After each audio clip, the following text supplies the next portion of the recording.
See, this is the thing, right? Because we're born in the West, in Britain. Yeah. Religion gets attacked all the time.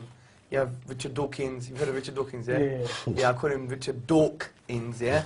He's a bit of a crazy guy trying to, like, attack religions and blame everything on religions and stuff, and there's no proof for God. Yeah. Let me address two things here. First and foremost, we are brought up thinking that everything that we must verify has to be touch and feel. Yeah. But let me tell you something. If God could be touched and felt and seen, would that be God? No, you mean. Would that be It God? wouldn't really be a test of belief, would it? Because you would know. It's not even just a belief, because God actually says there's good reasons to believe in Him. For example, look, do you believe you had a great grandma? No. Do you believe I you mean, had yeah, but I mean, there's obviously, I know that because obviously Why? I'm here now. Exactly. Yeah, but that's exactly the point. Have you ever seen your great grandma? You don't have access to her DNA. I know her scientifically, grave. I would have to have one to be here. How? Well, no. See, that's the point. Using the terminology here, scientifically, you have no clue. You have no clue. Scientifically, you're just dumb on this position. Or we're dumb on this position, because what does science say? Science say we can only verify the physical world and things that we can touch and feel. This is the non-verifiable thing. Yeah. The only way you know you got a great grandma is because you're here. You've made a logical, rational decision, not based on the physical world, based on necessity. If it's necessary your great grandmother existed in order for you to be here. You can't see her, but if someone says she never existed, you say, get lost, man, you're crazy. Do you see my point? Yeah. So the point is, we don't need physical evidence all the time to come to conclusions. Exactly the same thing with God. As you said, cause and effect, creator and created. Let's put it this way.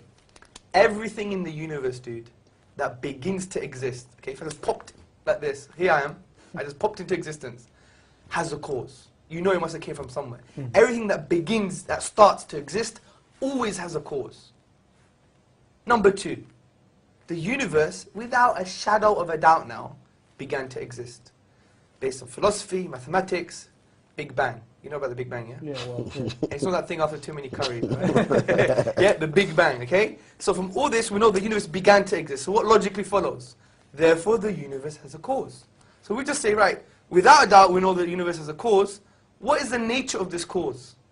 Well, if you create the universe, it can't be part of the universe. Because if it's part of the universe, then that would mean the universe existed and didn't exist at the same time. Madness. Does that make sense? No. That's just crazy. Madness. Can Abu Bakr exist and not exist at the same time? Don't make no Although sense. we may want him not to exist. Because he talks a lot, yeah. Yeah, I'm only kidding.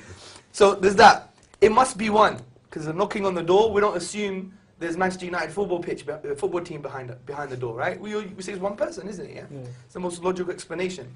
We know it must be all powerful. It didn't create a grain of sand, it created the whole universe, right? Yeah. And we know it must be uncreated. Because some people say, well, who created God? It must be uncreated. Why? Don't know why. But let me give you an example. Say I want to shoot you, yeah? Yeah. Good style like this, yeah? Yeah? Hackney style. But before I could shoot, I have to ask Abu Bakr for permission. Abu Bakr, can I shoot the geezer? He says, wait, I need to ask someone behind me to shoot. And that guy has to ask permission too. If that goes on forever, could I shoot you? No. Impossible. Exactly the same thing with the universe. The question of saying who created God is equivalent of saying there is no creation. Because you need a final point. Because if it went on forever, we would never have creation in the first place. So look what we've just done, just very simply. We've said there's a cause for the universe. It must be one, powerful, and uncreated. This is exactly what the Quran says. قُلْ هُوَ اللَّهُ أَحَدٌ اللَّهُ الصَّمَدُ لَمْ يَلِدْ وَلَمْ يُولَدْ وَلَمْ يَكُنْ لَهُ كُفُوًا أَحَدٌ.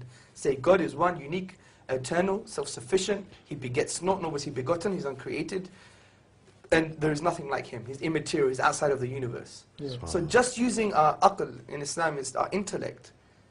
Reflection, as the Quran always tells us to reflect. He uses the word يَتَفَكَّرُونَ, for those who reflect. Because the Quran is for reflecting human beings. So when we come to the conclusion that there must be a God. For me, I think that's irrefutable evidence there. Yeah. We could even go slowly through it again. You can Because they were very basic concepts, weren't they? Yeah. So there's evidence for it. Yeah, there's evidence for it. And then what I would say now is God an absentee landlord? He just give you the keys and will go away. No. How could we apply something to God that we never apply to ourselves? I've got a BlackBerry, right? What came with my BlackBerry? A manual came with my BlackBerry. Yeah. Human beings made this, No. and they made the manual. No. So we make manual for things. We're saying God wouldn't give us guidance. We're actually being saying lesser for the being that created the whole universe. SubhanAllah. We must be chiefs if we think that, man. We must be crazy. So the point is, it only makes sense that he gave us revelation. Now the question is, what is the revelation? That's a profound point we need to be talking about. Sorry to cut you there, because we've Sorry, got a few callers, inshallah ta'ala. Assalamu alaikum wa rahmatullah. Wa alaikum salam.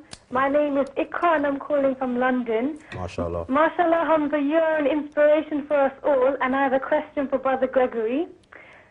Your general views on the way things are very Islamic, which is really impressive, as you believe in one God and your views on the hijab, etc. And I'm just intrigued to ask you, what is holding you back from being a Muslim? And do you see yourself as being one? I'm not ignorant to the idea. I mean, I'm slowly learning. I'm not gonna lie, I don't know a lot about the religion. I wouldn't say 100% I feel that I'm gonna convert, but even though, like, for example, he's given me very good evidence to suggest there's a God. But sometimes you have to believe something 100%. Just to be sure, man. Me, I'm quite doubtful about anything. I'm so indecisive about everything. I go in the shop, I don't know what to buy. So for me, maybe more than the average person, it might take a bit longer to be 100% sure of what path I want to take. I mean, I understand that obviously you shouldn't really take long. Death is promised to every man at the end of the day. Do you know what I mean? So obviously I want to try and find the right path as quick as possible. I mean, that's what I'm trying to do. I'm young, I'm just trying to learn and, you know, hopefully find the right path, really.